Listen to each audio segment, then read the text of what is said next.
langsung. Kita aturaken matur nuwun dhateng ngersanipun njadipun Bapak Lurah Desa Petarjo menjadipun Bapak Suwadi. Sagung para pamirsa mila ingkang salajengipun niki wedal katur wonten sanipun Mas Dalang Sarundungan lan saking kula cekap wedal katur pisan malih kathah kirang langgungipun anggen kawula ndherekaken wonten ing dalu punika kawula nyuwun agunging pangapunten. Saking kula cekap akhirul halam wassalamualaikum warahmatullahi wabarakatuh.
Yan sembah nering ulun kapurba risang mur bengarat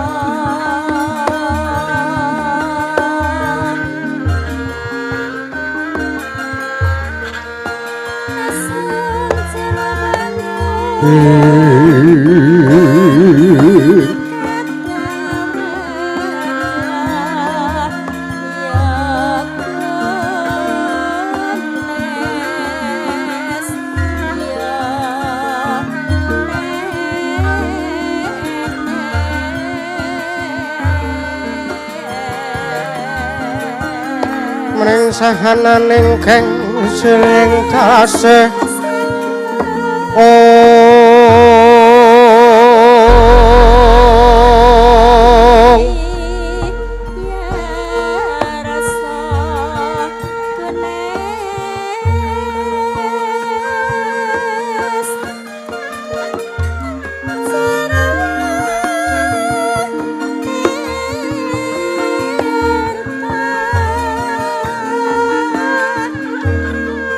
mawe buka kang sawagung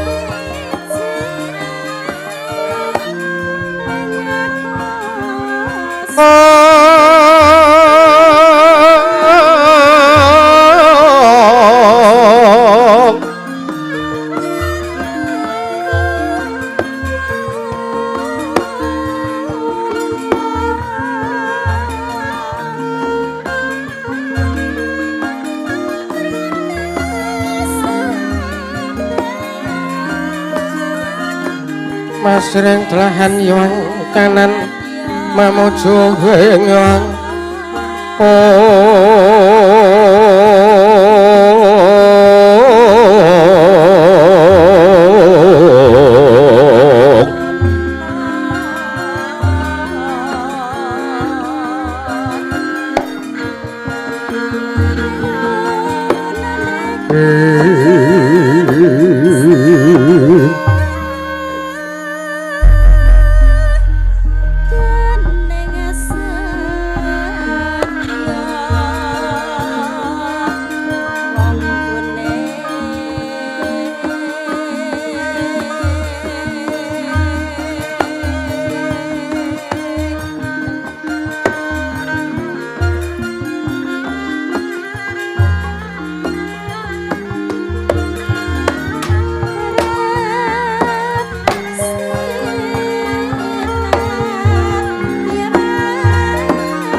namastu Rama Sidhem aum awik namastu silat mring juang jagat arono sirang tondo kawisisaning bisana-sana sinawung wis tumaksetan tur lampahing bodho jinantur tutur katula-tulat mring Radeng Maradya winurusita apa prameswara kanantadya tumiyang jaman purwa mangya tekap masalan Gusti Tuhan kurung nggih penambang matumpa-tumpa marma panggung sang murwing kutha segebyar dumadining wayang purwa purwakaning kandha linarik entuting basa tunging gunung Musarasa yen linarasa karaos wacari hangrasa wandi uruhing diri rasa rumangsa rumangsani lir jalma ilkaca jarwa kursinangkup cahing carita lebet wis gumelar jroning pageliran iku jatine mriksani pagerahan ringgit purwa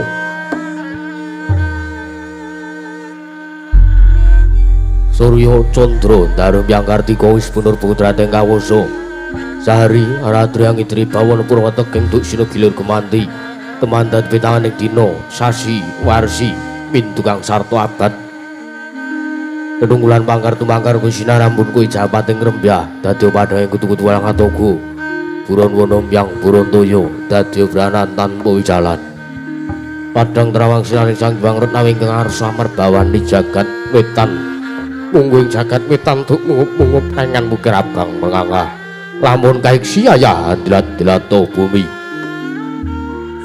Saya dangu sumuruk sang jiwang arga. Wis katon semeblak kanan kiri ngabang es mujenar. Kabar bawan sinaring sang jiwang Basanta. Penandu katon ijo ruyu-ruyu hamangku gunung teng biru moyo-moyo. Pucuking gunung Kinemelan Kedanu. Kasiliring Prabancana. Lenggat lenggut nganti kowe gunung Makutha Mega. Tanata wis dangu seleng kawula dasih. Delelo arsa ngupaya buga garap Tegal Sawahe. Anglur silur tanara pedote sinambi sendonan sesindenan mikul karo lungune anggiring raja kayane sawane ana pirembakan Samarawangi Sang Hyang Argasa dangu saya inggil wis katon sinaring jagat wis katon meluk durung ing kiblat papat lor kidul wetan kulon sinaring jagat kang samya rebut yada rebut ijo rebut kekuwung panandene dhateng wonten ingkang amadani kekuwung ing padukaning Pringapus Paninggi papan pilenggaipun Kilurah Bagong Atmaja Wragilipun Kilurah Semar Badranaya ya Kilurah Nayantaka ya Sang Hyang Ismaya ing mengko sampun tinggal pilenggaipun wonten ing lincak saking kayu Kilurah Bagong lenggah sinukun ing Marpatan Agung wonten ing pendrapi padukuhan Pringapus lenggah ngawe sang jaring para kawula sak pedukuhan Pringapus miwah sang jaring para kadang sepuh para pinusepuh miwah ingkang bapa ing Karang Kadempel Kilurah Semar Badranaya kadheraken ingkang Ngaraga Kilurah Nalagaring kadheraken ugi ingkang Ngaraga ing Karang Tumaritis Kilurah Petruk Kanrung Bolong sampun lenggah siniwaka wonten ing lincak saking kayu maoni sinambi ngedhep wedang teh gula batu Prasasat Kilurah Bagong anyadong Dayoh Agung anyadong Tamu Agung ana genggeng bapa piyambak Kilurah Semar Badranaya ya Kilurah Nayantaka ing mangkin damel kaget kejoting penggalipun Kilurah Semar Badranaya miwah sanggiring para kadang dubi ngawuringane Kilurah Bagong ingkang nyandang busana ingkang tanpa beda nglawan adat ingkang sampun ngagem iket sirah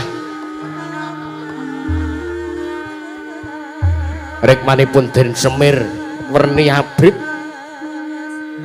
mawi surjan lurik sinambi anyeng kelit keris utawi duwung menawi den sawang tanpa beda kadidene kru dolop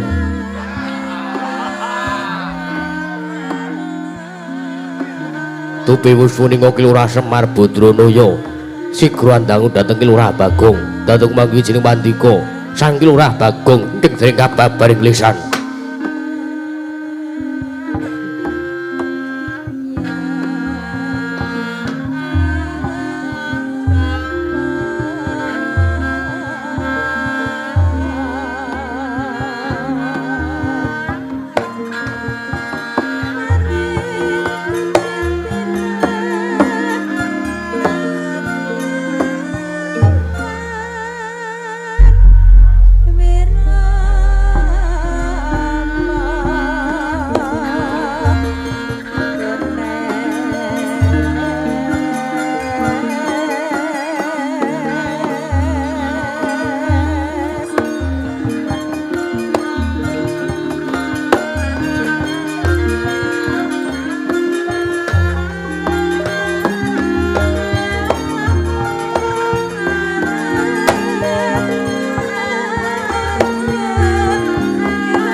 yang nengkang sasongko kumenyer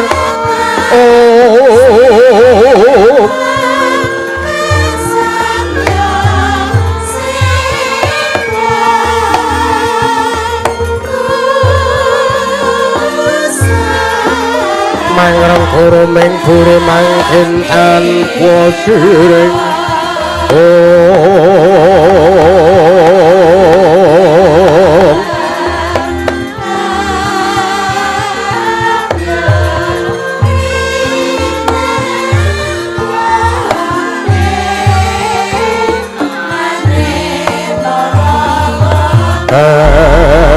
letang omah amas-mas muruping langit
Suritinon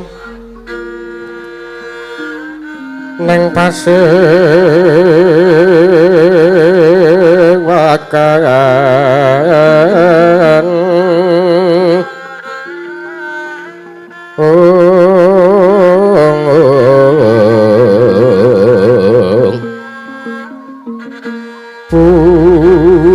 pusana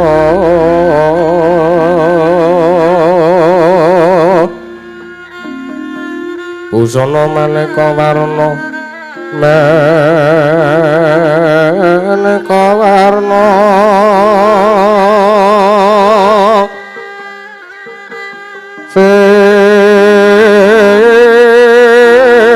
puspiteng udyana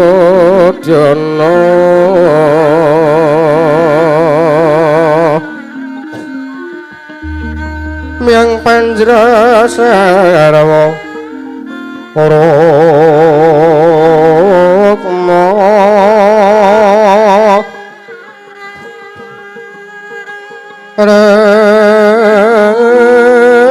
renggeng manik nara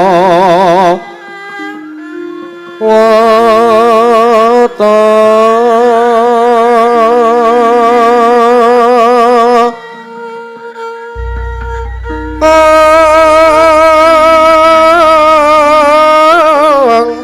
prapanyo sumirat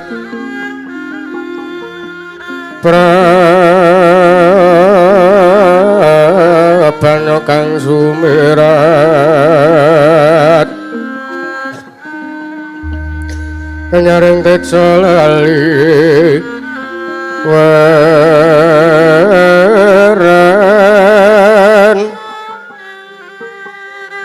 lir kilat sisiring tatet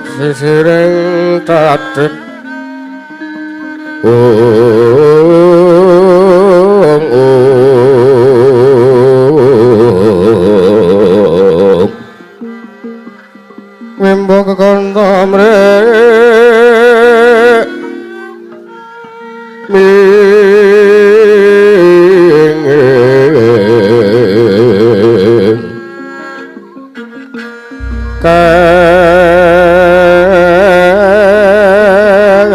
katiuping maruta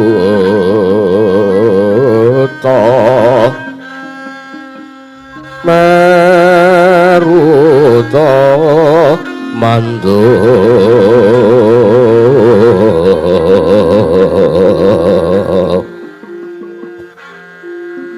separan mangambar aku ngas ngebege madal ning pasewakan tandya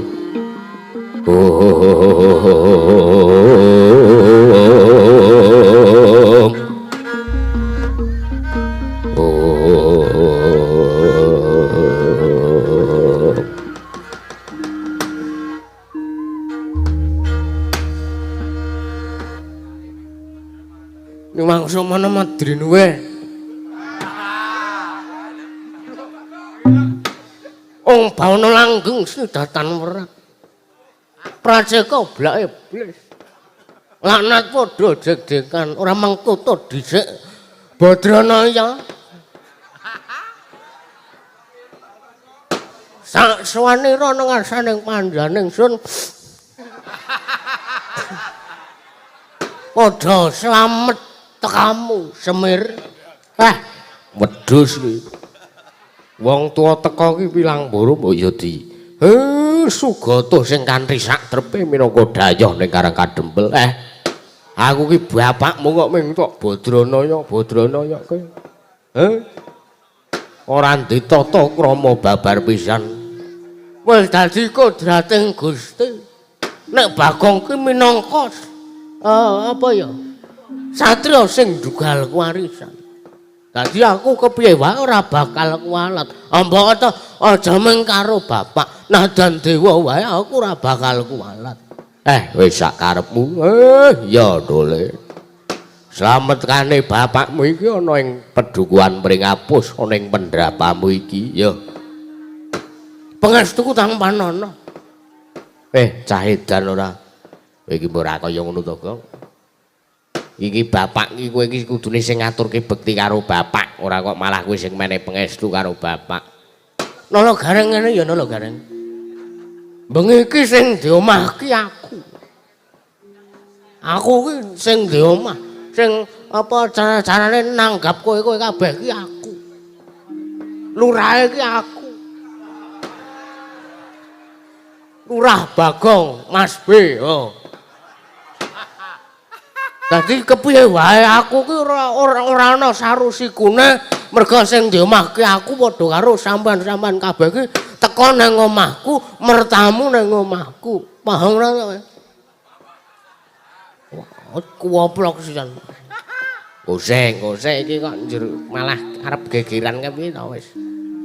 Wis men nule. Stoke wae sak uni-unine. Sak polah-polahe wis diladeni mengkul mundhak bingung nek ora digatekke. Lah iya kok Pak kaya ngono kuwi wis diyani wae. Lah iya. Iya dole. Mestine wae kowe iki kudune ngaturke bekti karo bapakmu. Malah iya ya. Gandeng sing sepuh ki bapak, aku ngaturke bektiku katur ya bapak. Iya tak tampa pangestuku tampanana. Kang gegem dadekake jimat. Prayogake nggone bapak lungguh ana ngersaning panjenenganing sun Mas B nalendring Pringapus. Iya kaya wis urang kepenak. Praptane bapakmu ning Pedukuhan Pringapus iki dole. Lah iya. Kakang Mas Nala Jaya Tuklon, Nala Jaya Tuklon ora. Nala Gareng ngono wis gampang. Kakang Mas Nala Gareng. Raharja rawuhmu Kang. Slamet. Aku ngaturke salam taklimku ya Gong. Tak tampa karya bombong penggalihku. Aku ya ngaturke pambagya Raharja. Slamet. Prayoga nanggonmu lungguh ana ngersaning Sinuwun Prabu B. Nalendreng Pringapus. Ya wis sak karepmu. Wis ditoke wae to nek ora anu ndak. Apa jenenge ora lega atine. Lah iya. Patih Jaya Gejah. Petruk Jaya Gejah sapa to wis ora. Kakang Petruk kantong buntet bolong. Kakang Petruk kantong bolong ora harja rawuhmu, Kang. Heeh. Kowe yo gene to gandhik suaramu rada kaya ngono. Pangestumu aku 3 dina iki tumbang. 3 dina tumbang. Ambruk aku ora ngerti kahanan jaba. Wah, jan wis rasane mangan angger klebon sega, klebon panganan meng enake meng watuk wae. Lah iya. Neng apa suarane iki dadi bindeng. Heeh. Suarane iki dadi kaya suara wong pilek. Lah iya, ngerti tak aku mau nyengkok sapa? Iya iya, heeh wis. Percaya. Ngaturke basaku katur ya Kang Petruk. Heeh, tak tampa mengesu tampanono. Aku yo ngaturke salam taklim. Lah iki nyandi kok ngomahmu sepi. Pangestumu bojoku blonjo. Oh. Blonjo kok suwe men iki aku ki wis ket mau jam 8 esuk iki jam setengah 11 kok urung mulih-mulih. Pangestumu selingkuh. Kowe iki piye ana ndek bojo kok ra diopeni? Asemen kaki bojoku kaki bebas kok, Truk. Oh. Ambok arep karo sapa wae anggere ora konangan aku wis ora masalah. Kaya ngono kuwi elek jenenge ngono kuwi tegese iki ora wong lenang ora bakal entuk swarga nek kaya ngono nek bojone digodha sapa-sapa, dicerai sapa-sapa kok sing lenang ora duwe rasa sujana, ora duwe rasa kepiye-piye, ora muring kuwi ora bakal prayoga kedadiane. Aku wong tetek tangguh-tanggun. Gampang luweh. Minggat golek meneh ngono wae. Ngantek kaya raiku ki elek. Wong ya ora bagus. Ya wis ora apa-apa, penting tak openi. Tak openi wong ayune ora sebene. Heeh. Perawatan enteke kira-kira ya udakawis 5 yuta. Heeh. Nukoke apa tak suntik mati, suntik putih. Sing alas sing dienggo rai kulit men putih lho. Lah ya suntik putih ora kok suntik mati senengmu ora. Suntik mati ya mudar bojomu. Senengmu neka-neka. Lah iya lan sak piturut-piturute. Prayogane ya, Kang. Ya, kaya wis ora kurang kepenak. Role iki ngene. Kepiye, Bapak? Cekak aos wae aku ki penasaran janjane. Iki ya jane anek wigati apa to kowe iki kok nglumpukke kawula kae semene. Saka pojok pendapamu iring wetan tekan iring kulon, pojok papat iki kok kebak kawulamu kabeh. Iki ngene, Bapak. Kepiye? Dadi iki ana wayangan. Wis seru. Ning iki ing wigati apa kok kowe nglumpukke kawula? Sak pedukuanmu lan kowe ngaturi bapakmu supaya teka ning utawa pring apus iki. Iki janjane wigatine apa kok kowe ngasih nekake bapakmu? Wah, ora tegel aku. Durhaka nekak wong tua.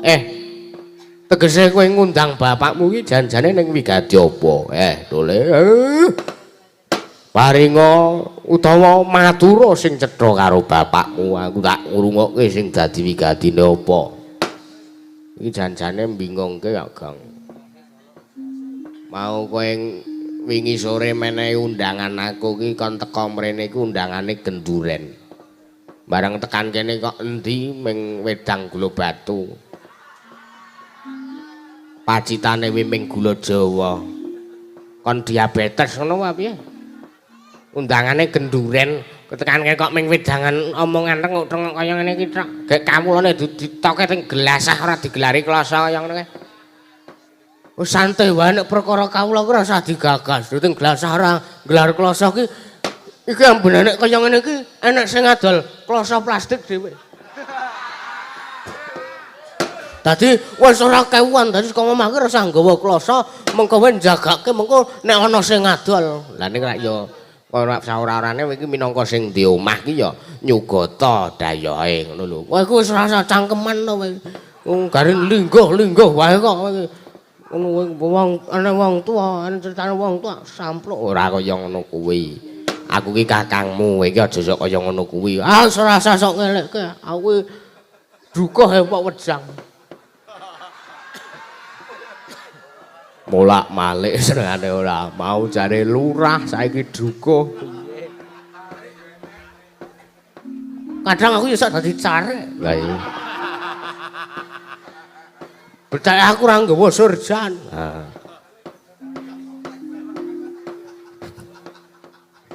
Iki janjane iki wigatine iki apa kowe ngundang bapak, ngundang Gareng karo ngundang aku iki wigatine apa? Ya jane iki ngene, Pak.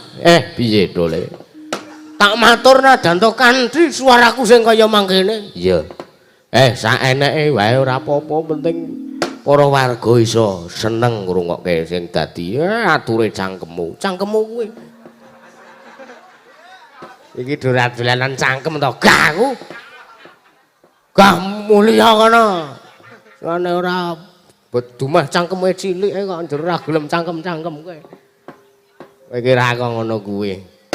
Ha iki ngene, Bapak. Wigatine aku nglumpukke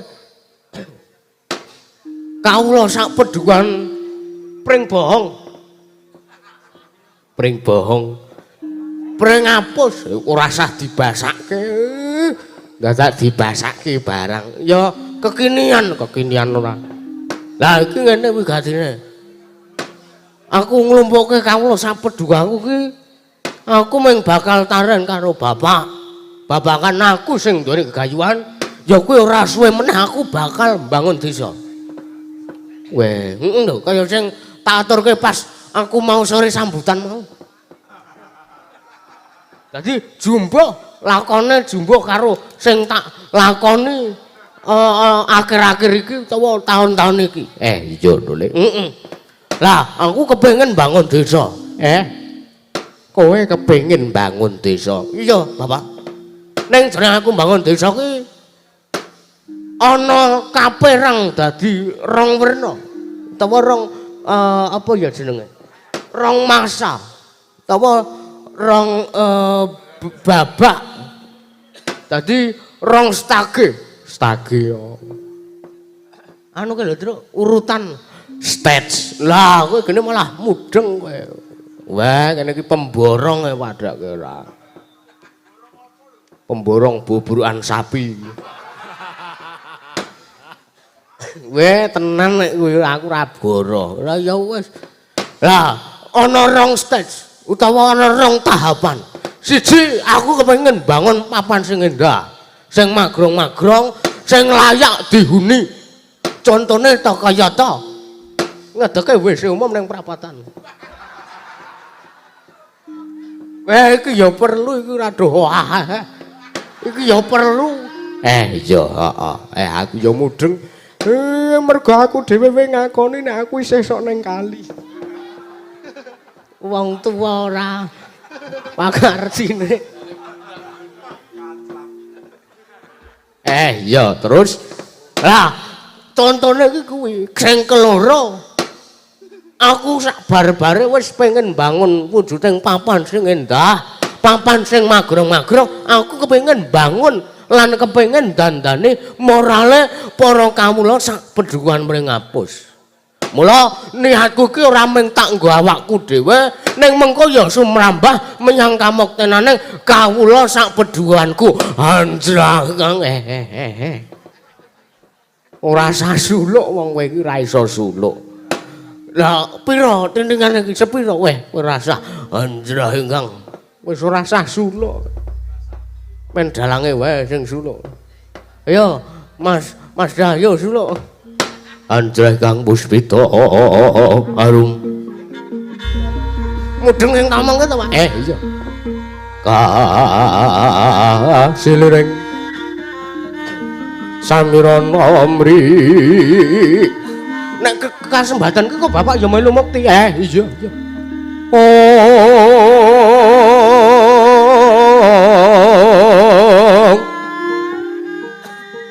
Sekar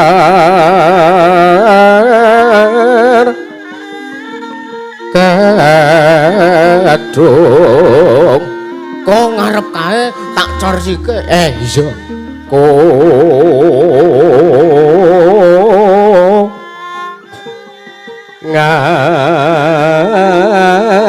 ngas kandanyo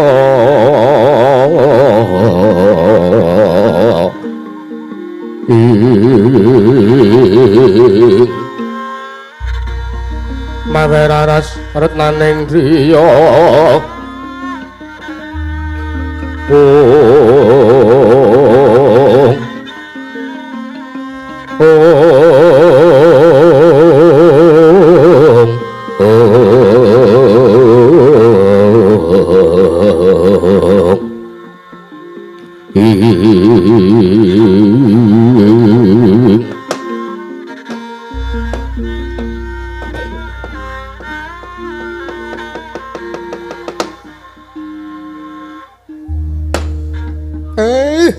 Trangane pancen luhur apik sing dadi gegayuhanmu.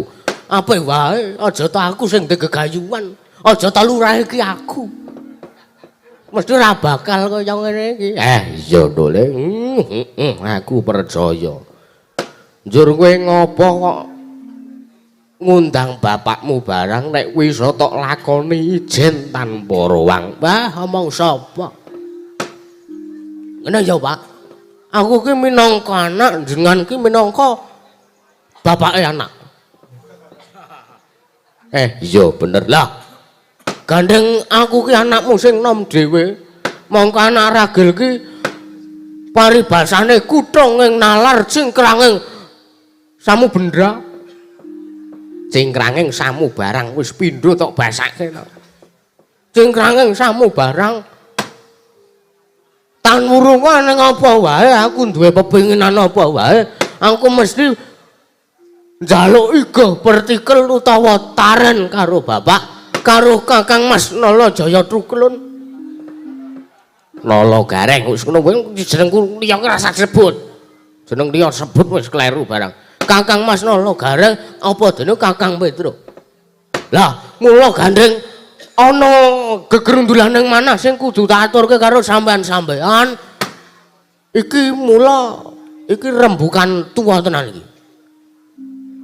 Cara gampangane entertain. Aku bakal nyuwun pirsa babagan gegerundulan ning manah kula.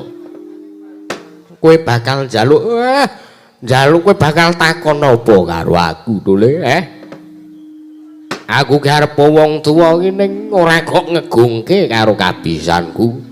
Ora kok nyombongke karo awakku ki ora. Ning aku ki wong tuwa menang pengalaman. Ning kalah pinter utawa goblok. Ora sak penake dhewe ngarani ngono kuwi lho, Gong. Najan to aku wong tuwa kaya ngene iku ora kok nyombongke awakku. Ning aku wis marek mangan gembalaning jagat. Legi asining kahanan lakon sak donya ngalam donya ki bapakmu wis tau nglakoni kabeh apa telek diomongi tenanan kok mula kowe njaluk tulung apa wae kowe takon apa wae karo bapakmu aku mesti ya sak klamat-klamat iso menehi wangsulan karo kowe dole iki ngene Bapak aku wis tak pikir bulat-bulat gegayuhanku kuwi mau kepengen bangun desa siji papan sing magrong-magrong loro dandane morale kawula iki wis tak pikir secara bulat tenan dadi wis ora ringkuh saka apa wae ora bakal doyong ora bakal mundur saka apa wae iya lah ning jroning aku duweni gegayuhan ngene iki aku ya nyambi prihatin merga sing jeneng usaha ki kudu disertai dengan doa. Luwih dongane ibu, dongane wong tua kuwi mandi tenanan. Lah mula aku ngrawuhke bapak rene iki bakal tak suwuni go partikel babakan sing anggonku nglakoni laku prihatin nggonku ndonga ki entuk sasmita apa iki aku arep nyuwun pirsa karo bapak.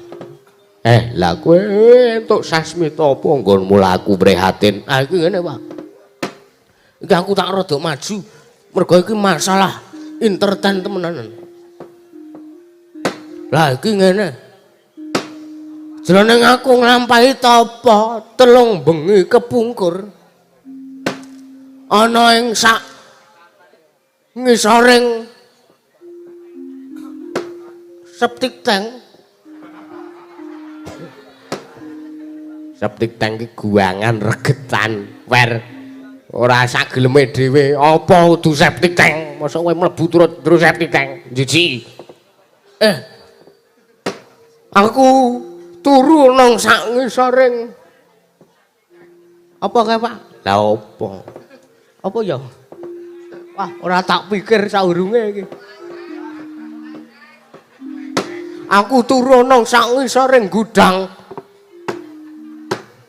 apa to senengane ora ana turu nang sak ngisoring gudang iki aku nampa sak sasmita sasmitane kepiye sasmitane jroning aku nglampahi prihatin ki lho kita ngerakit kata-kata sik wis mumet aku mumet kepiye to makane iki sok dipikir sik aku ki lali entuk turu nandi karang wis 3 dina kepungkur iya dieling-eling karo mlaku pokoke iki jroning pasumenanku ki aku ki ngimpi digugah Pak Kapolsek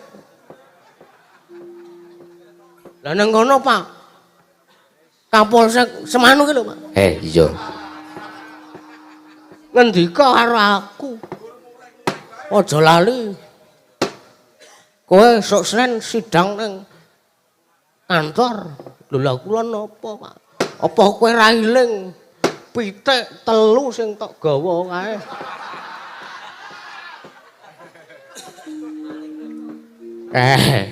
makane bocah ki aja sok nglidik lah aku ora omong Pak pitik kula niku ilang setunggal lah ning bali-bali kok wis manak dadi 3 mongko jago kabeh lah kowe jenenge entukmu nyolong kok kowe iki senengamu kok ngono ora kowe iki ora karo aja lali wah iki wis seje perkara sing dirembuk iki ngene sing cetha sisan aku ki turu nang ngisor panggung mergo ora ora-orane liyane aku ki dadi kepala desa Prengapus aku ki ya dadi peniti gamelan sing tak tutke ki bubare awan mergo awane arep dienggo ketoprak lah transite wis dinepke kabeh lah kok kaya ora ana papan tertutup kamar mandi rak ya ora apik dienggo turu iya nule tumule aku turu nang ngisor panggung njipuki klasa plastik sing dienggo linggo para miyarsa para penonton ku tak jipuk tak untel-untel tak nggo bantal aku turu nang ngisor panggung Pak iya lah kuwi tanpen tara ratri ana ing jam 3:30 wong le wayangan bubare ming jam 2:15 selak ora betah jare dalange ndase kemut-kemut lah kuwi jeneng aku ngglethek kuwi makler lah jroning aku makler kuwi nampa sasmita saka Pak Kapolsek meneh Pak Kasewon wis dawuh wae nguyak-uyak gek kon sidang mongko ming perkara ngidak zebra cross kowe iki ya ora ngati-ati kok senengane ora lah sak gebyaran Pak Kasewon apa kondur menyang apa asal mula bukane lah tumuli peteng mak kliup terus ana swara sing mung ning kupingku suarane iki ngendikake ngene iki Bagong kowe iso kelakon nggonmu mbangun desa dandani morale kawula sak negaramu waton duh iki ora usah digeguyu iki salecen watuk tenan tur iki dasare usume apa watuk ngene iki ya aku ya mudeng to le aku dhewe ya ngrasake kaya apa sing to rasake nganti aku ngarit kowe mengentuk rong lencer kolong jono saka gage-gage arep mbarungi dalangku ning njelok kae mau lah iya Bapak iya mongko wedhusku padha ngelih ning bojoku iki ya kebangetan tak kon ngebruki wedhus kowe ora gelem apa kowe iki ndek bojo aku rung rabi Dik Simbok kanastran ka sapa? Iya. Aku nyindir sing barung kuwi. Kon rabi angele rasep. Mongko ya wis cepaki sinden ben bengi kok ora ndang milih. Aja. Waton aku iso mbangun desaku kelakon waton ana ing saktelenging pertapan Pedukuhan Pringapus dipendhemi ya kuwi wujuding pelem pertangga jiwa, Bapak. Lah mula aku ki bingung. Pelem pertangga jiwa ki enek ngendi? Sing ngadol ning ngendi? Bentuke kaya ngapa? Nah, nek Bapak paring dawuh neng pasar iki sing ngadol jenenge iki neng kios nomor iki mengko aku gek tak budal OTW merga iki aku wis ngantongi di masyarakat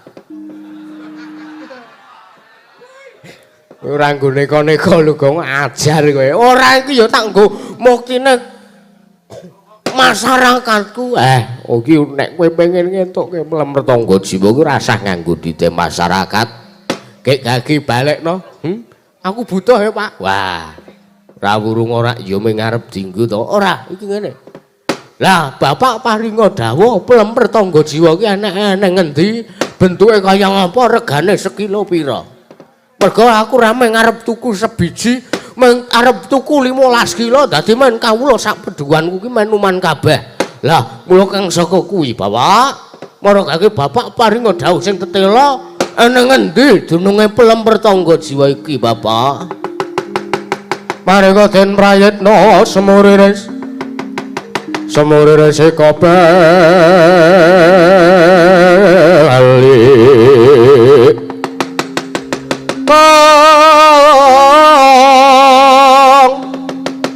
Tetyane gandayane Trisunya Purnama sasi kilar mileng kang ing latar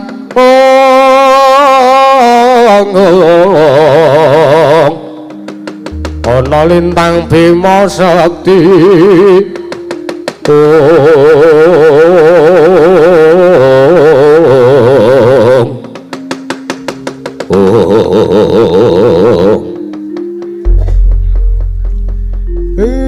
ora ngira nek kowe kepengin utawa kowe mbutuhke syarat srana wujude pertangga jiwa. Lah nek kowe arep njipukke kuwi iki syarate kelebune abot oleh mergo kowe iki ngelingi nek derajate awake dhewe iki ming Punakawan, derajate awake dhewe iki ming batur, ming wong loro sak udon telu sak urupan tangeh lamun kelakone cepak purunge nek arep nggayuh wujude pelem pertangga jiwa. Lho kok ngono, Pak? Apa abot? Apa peleme iki gedhe ngono apa piye? Kok Bapak omongne abot? Gedhe terus bunder lho. Ora neka-neka slathak watu lho. Iki isih sore kok rembuke neka-neka ora. Ora kok wujude gedhe utawa peleme kuwi tuwa ora. Ning peleme iki mempane ana ing Kayuwangan Suralaya. Waduh. Mongko aku ra ndedit nggo tuku tiket. Nggo tuku tiket kereta jurusan Surabaya ki regane saiki larang sing eksekutif. Mula aku sok milih sing ekonomi sabun solek. Ora kok Surabaya ki ora, Suralaya. Suralaya. Ha. Kuwi papane Bathara Guru. Bathara Guru berarti nek ngono kuwi sekolahan. Udu.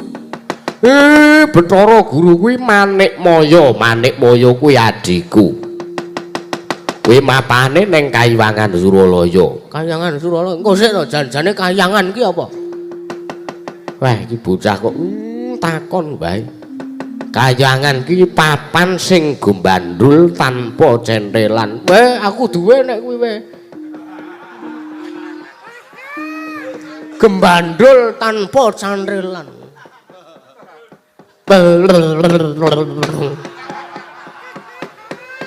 Ora neko-neko ajar kowe. ora sembrono kuwi papan sing kebak walat. Kebak wewaler neng kono. Lah nek kowe kepengin butuhke wujude pelemper tangga jiwa, kowe kudu nembung, kowe kudu munggah ning Kayuwangan Suralaya dhewe. Nembung karo Bathara Guru. Waduh. Iki ngene wae, Pak. Gandeng aku ra weruh dalane. Kepiye carane men Bathara Guru rawuh mrene iso ora? Mau jare bapak, Manik Maya ki adine bapak. Bathara Guru ki adine bapak. Bapak ki Bathara dosen. Lah, bapak ki jare ditunggal telu. Siji Tejamaya ki dumadi saka kulit endhog. Loro Putihan Ndok ki dadi bapak. Ha iya. Kuningane dadi Manik Maya utawa Bathara Guru. Telake dadi gareng. Ora sia-sia to aku ki anake bapak kok senengane ora. Iya ya nang ya ora usah nesu aku mung gojekan. Lah jare bapak kuwi kakangne Bathara Guru. Lah saiki ngene wae. Bapak iso to ngrawuhke Bathara Guru? Iso wae ning apa ya bakale kelakon apa ya bakale Manik Maya gelem karo aku. Mergo nek kowe ngerti alesane aku mudhun ning jagat iki mergo Manik Maya serik karo aku, Manik Maya ora cocok karo aku. Manik Maya ki janjane sengit karo aku. Wah, ada ngene kok isih ana sengit-sengitan. Cara aku kok kampungan. Ya nek mbok menawa kowe sing tok karepke kaya mangkono ya tak budidayane tole. Wis gak rasa suwe-suwe, Pak. Tan samar pamoring sukma, sukma sinukmaya. Sinukmaya winahya ing asepi.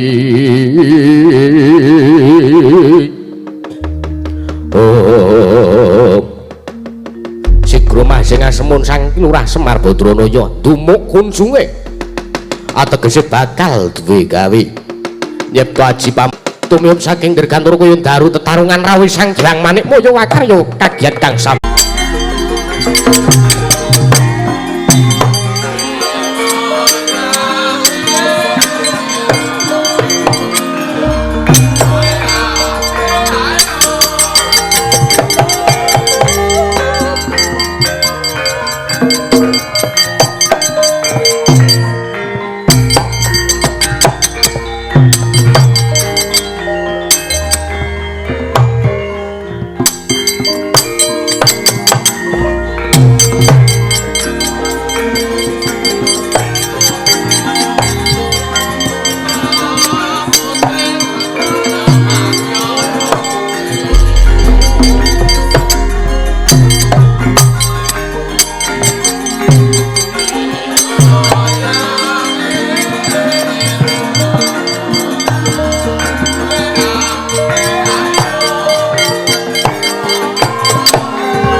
Sinowati caket kinari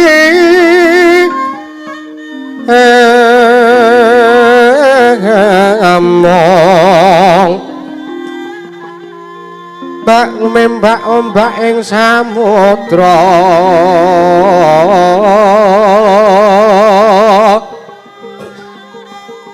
ana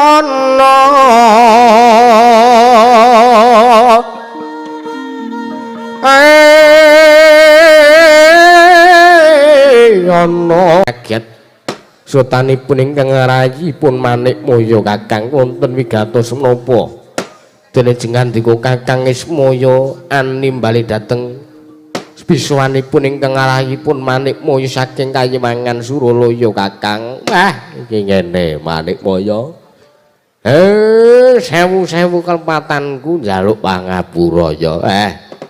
Mergo aku nuruti karo penangise anakku ragil si Bagong. Nggone kepengin bangun desa. Ning syarat srana sing kudu diaturake karo Bagong menyang kowe lan sing kudu ana nggone Bagong bangun kayangan iki. Mas Nomo Sidam. Sekaring bawono menawi mekaten Kakang tumuli sak mangke Bagong supados pun aturi supados pun timbali supados nyakit piswanipun dumateng ingkang rayi. Wah Bagong ngopo Pak? Ngopo Pak?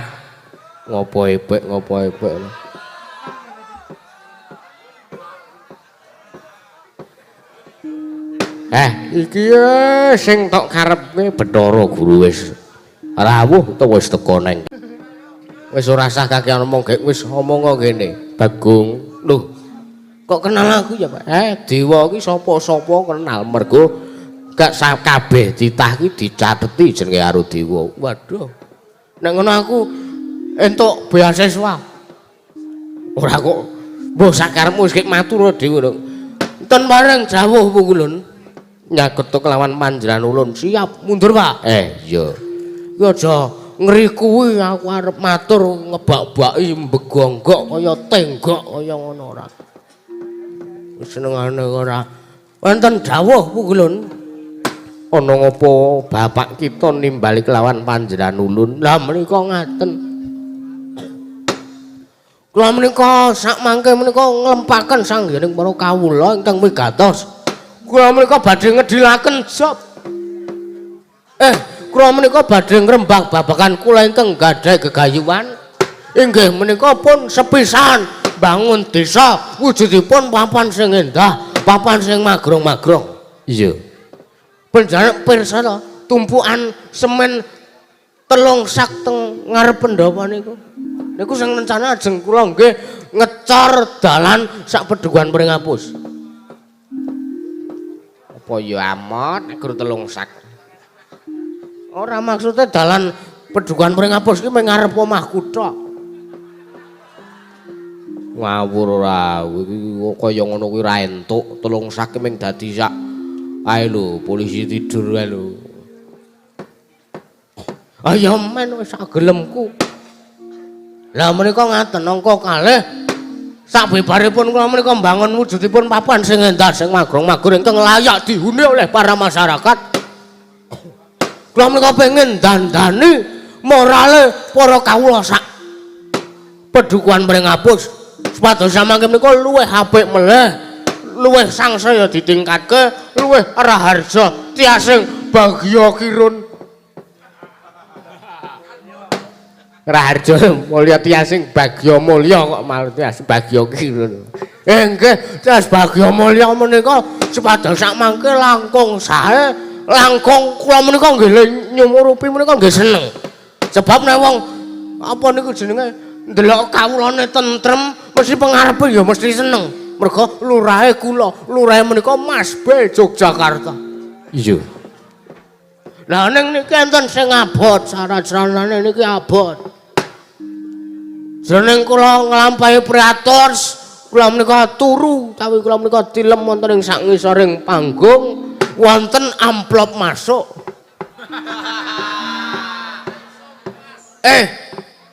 Wonten suwanten ingkang dumeleng tanpa wujud ingkang ngendika wonten ing talinganipun ingkang abdi Nalendra Pringapus Prabu Patrokol Bawarsari. Aja kleru, aja kewalik. Aja kewalik Patrokol, aja kewalik. Kok ndak ora prayoga? Iya. Samangke Tasmita ingkang kula tamping kok sik darak matur. Wah, piye kene Pak? Wis gek matur ora usah kakean gleceh. Tasmita ingkang kula tampi mratelaken bilih kula saged mbangun desa kelakon, bangun desa ndandosi morale para kawula waton wonten ing telenging pertapan Padukan Pringapus dipun pendhemi wujudipun pelem pertangga jiwa. Lah ngendikane Bapak, pelem pertangga jiwa menika kagunganipun Iwang Adi Pikulun Manik Maya. Kula samangke Pikulun wigatosipun Bapak menika ngaturi rawuh ngandika ingkang wigatos menika badhe mengajukan proposal. Babakan kula menika badhe nyuwun ngampil wujudipun pertangga jiwa badhe kula damel srana kagem tumbal kula mbangun desa Pukulun menawi dipun paringaken kula ngaturaken panuwun ingkang tanpa pepindhan nanging menawi mboten dipun paringaken alasan lan sebabipun menapa Pikulun? Coco muntap ler kinentap duka yayasinepi netra kocak ngonterandir ilahing mas tunamo sidam sekaring bawono Bagong non apa kita ora minger lan kita ora ngilo karo derajat kita lho saya tak ngedai amplop saya ndak ilang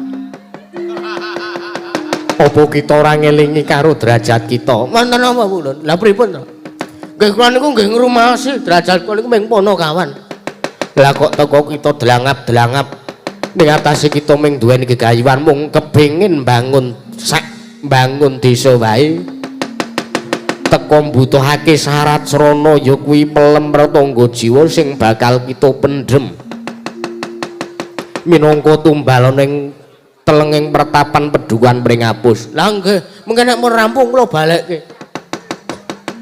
Ora ana sak lameking tumbal yen to wis bar dienggo tumbal bakal iso dibalekke. Mergo sak ora-orane tumbal kuwi dipendhem. Lan sing kagungan ora bakal iso nyumurupi meneh wujuding apa sing wis kanggo tumbal kuwi mau. Lho. Napa mboten kena dibalekke niku? Boya kena yen kita wis gunakake minangka tumbal lan kita pendhem ing telenging pertapan Pringapus. Nggih pun kula nyuwun 15 kilo men. Sing sekilo kula pendhem, sing 14 kilo kula kembul kalih warga kula.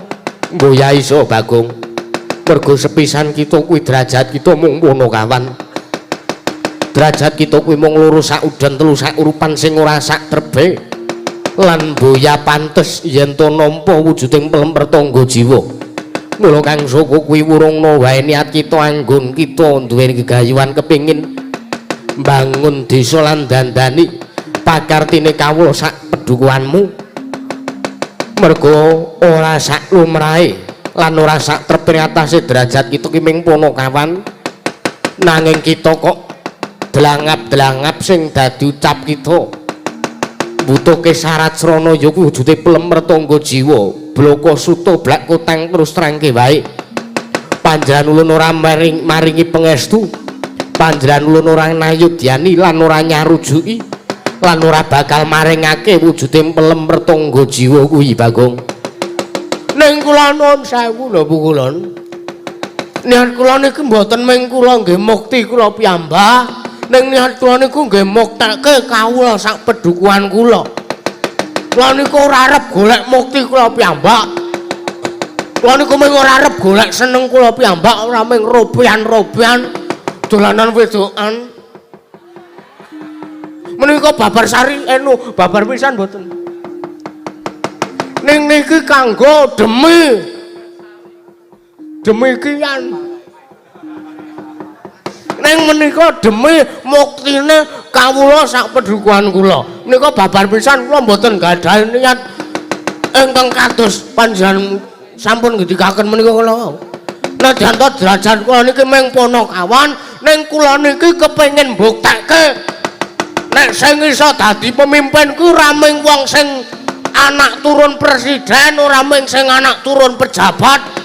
Neng kawula cilik kaya kula niki uga bakal iso dadi pemimpin kula. Ngoten niku lho, paham mboten sampeyan niku? Hah? Wis jerah-jerah ketok. Mas B SSN. Apa kuwi SSN? Durjana. sarjana ora durjana kowe iki sing anu ora. Sarjana ekonomi ngawur. Asan kok sarjana ekonomi. Ya pokoke niku ketitik kula pun dadi lurah. Mengke nek mundhake kula saged dados Nalendra, lah napa mboten moncar jenenge Semar. Ngatasé ming sak anak bakul sate anu bakul wedhus wae kok iso dadi Nalendra niku napa mboten naminipun moncar mengke. Ning saiki derajat kita kuwi mung Punakawan. Derajat kita kuwi mung loro wong loro sak udon telu sak urupan ora sak trebe. Yen to kita gayuh wujude pelem pertangga jiwa pun to mang manut kula mengke kula janjeni nek kula pun rampung kula niku njilih mawon kula nyuwun kalih sing siji kula pendhem sing siji kula balekke wis ora kanggo ngono kuwi nyilih siji wae gak rasa dibalekke ngono ora senane repot ora nanging panjenengan ulun mboyan ayugyane ora bakal maringake wah Pak piye iki Pak ya wis nesu kono sampak ya Pak iya nek ora Kang Sensek engko aku bingung iki lah ya wah jan wis iki kudu tak urus tenan iki sampean mboten ajeng maringake bloko sutoblak kotang terus serang panjenengan ulun mboya bakal maringake wah tak urus iki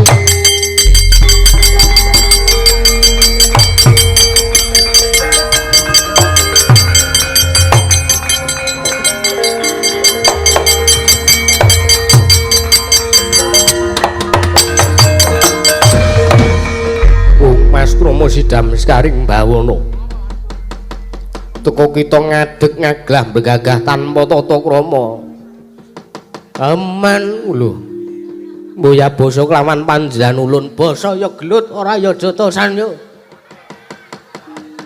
wak dudutke keris iki malah iki arep pemeng variasi ning iki gambar ateges iki keris ora tenanan Mas Kromo sidam sekaring bawana Bagong kita aja keladuk wani kurang duga. Aban. Bapake benerak gajulin ndase aku ora kuwalat seprene kok. Nek ngono carane iki kemajon pakartimu kuwi ora ilok kaya ngono iki. Ora kena ditiru kaya ngono iki. Aman. Pon, pareng kene mboten? Hah? Nek ora diparengke aku apa ya? Kasar kali sampean. Orang ngerti, tangan kula cendrek-cendrek. Nggak ngantem pok. Kena busine sampean. Mboten mulus aja takon dosa. Jalingi mesti sampean bojo sampean nyengeni sampean. Mergo ora betah. Mas Kromo sidam sekaring bawana. Ora kakan janturan kowe. Ayo, parengke apa ora? Bagong, piye? Kita wis keladuk wani kurang geduga kita bakal ulun pidana sepisan ning atase derajat kita ki mung Punakawan teko kepengin njaluk utawa nyuwun ngampil wujude pelem pertangga jiwa angka loro kita wani kelawan panjenengan ulun minangka dewaning para dewa ana ing Kayiwangan Suralaya akae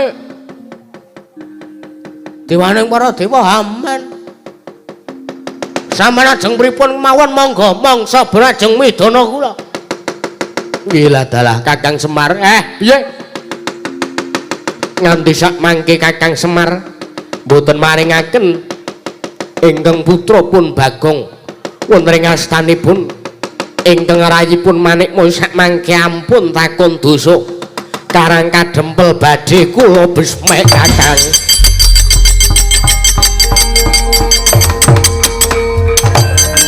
Obangan wes.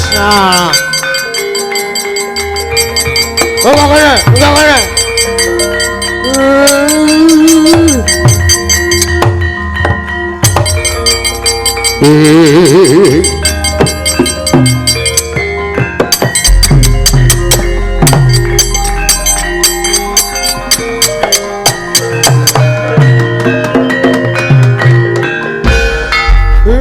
Sisan lehku nglabuhi karo kowe tole ora usah kuwatir eneng aku eneng burimu dewa ki nek nedeng lali mongko ming disuwuni pelem sebiji Ora. Kaya ngono carane kuwi wis ora efisien. Wis, sisan le ngamuk, sisan aku ora ketangguhan nglabuhi kowe le. Lah, sip. Ning iki tenan lho bapak ngewangi karo aku. Tenan lho le. Alhamdulillah. Ateges ngono wis ana trontong-trontong Slengko Padang. Aku kegayuhan nggonku bangun desa. Lah iya. Wis ta wis rasa kuwatir ning aku ning mburimu. Nek wis ning aku ki wis santai. Bojoku kene ning aku santai malan. Nek ora ning aku kejabikan. Lah ora ning mungsuhe kaya iki guneman sono piye ayo. Wis kowe ora usah wigih ringa-ringa wis kowe terusno nggonmu duwe kegayuhan. Dono Prabiya apa wae cepat mon dhisik. Ha Pak iki wis nggedite masyarakat iki arep tak belanjake ning toko bangunan. Iya to Le. Mongko nek ana pacobane apa-apa macobaning batin ora usah kuwatir sing nandangi bapakmu mergo saora-orane nek wong duweni gegayuhan ki sithik akeh abot enreng mesti bakal nampa sing jenenge pacoban. Lah nek mengko ana pacobaning lair sing kira-kira mbutuhke kasantosan mbutuhke tenaga aku tak ora melu ngewangi. Mengko tandangono bareng-bareng wong telu. Lah ya nek Petruk gelem wong sing ampuh dhewe iki meng Petruk. Truk. Truk. Petruk. Truk. Truk. Wah, bocah kok yane wis ngorok. Rang, kuwi gugan Petruk kuwi wajar sira. Ini orang anak sogok ngene iki. Yung. Tangi nyok. Ya wis ora nyogoki ngono kuwi ora iki. Apa kelangenane bojo kowe. Sogoki sak geleme dhewe ora piye. Kowe gelem ngewangi aku ora? Ngewangi apa? Lho iki bocah ora ngerti perkara. Mau Bathara Guru rene nesu-nesu sebabe ora trima nek aku apa jenenge njaluk pelem tangga jiwa. Wes, santai wae. Engko aku karo kowe karo Gareng ngundurke para dewa bareng-bareng. Muga mesti kae ngawe Durandara, ngawe Sangjaring para dewa kon ngebyuki marang kahanan Pringapus. Wes, ngene wae, Pak. Iki gandeng bojoku wis masak. Iya. Jare blonjo wis mulih. Lah kae sapa ana wong lenang wis diomongi selingkuh mau. Kok kowe ya ora nesu, kowe ya ora kepiye-piye. Wis diomongi to. Aku waton mulih cepaki panganan wis alhamdulillah. Pepete bojoku minggat lenangan liya ora masalah. Mergo aku yang ngrumangsani nek aku ki wong kere, Pak. Men dimoktekke karo wong liya wis ora masalah kowe wis. Lenangane gorene ora masalah. Waton aku ora digepuke wae ora masalah. Ngono kuwi ora bakal prayoga. Wes, ayo to Pak wis, iki wis masak. Aku karo sampean kembul bujana. Lah aku le, kowe rasah kowe. Kowe poso kok kowe. Omong sapa? Nyenen Kemis ora. Nyeneni Kemis ora. Lah njero apa? Ngemisi Senin. Layak suwe-suwe dompete tipis tah kan. Amen tok kowe ngemis wae. Lah iya kok ya lek. Padake ora. Saya tua saya ngleleng kali padake le. Lah iya. Wes saiki ayo awake dhewe wong loro madang mergo iki ana hal-hal. Ana rembukan sing perlu tak rembug sing pancen entertain tenan. Ya wis ayo wis. Kondrenge dateng Sang Nata Prabu be nalendreng Pringapus kairing srebek lasem.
Wis tangan iki kan ngapa? Wedang ora seger, pacitan gula Jawa wit cair iki. Wis ora sama itu, sing di omah rene kok ora. Wis santai wae gak yo. Kedap, wis iku wae gara-gara ngono ora. Wis ora, wah jan wis ora. Ya wae dhewe kudu nusul. Arep ora dicakeni nusul wae truk yo. Yo.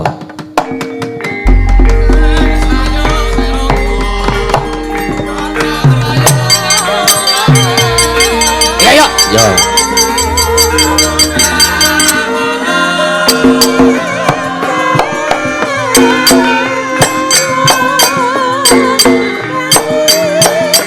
Ayo, Dok. Yo.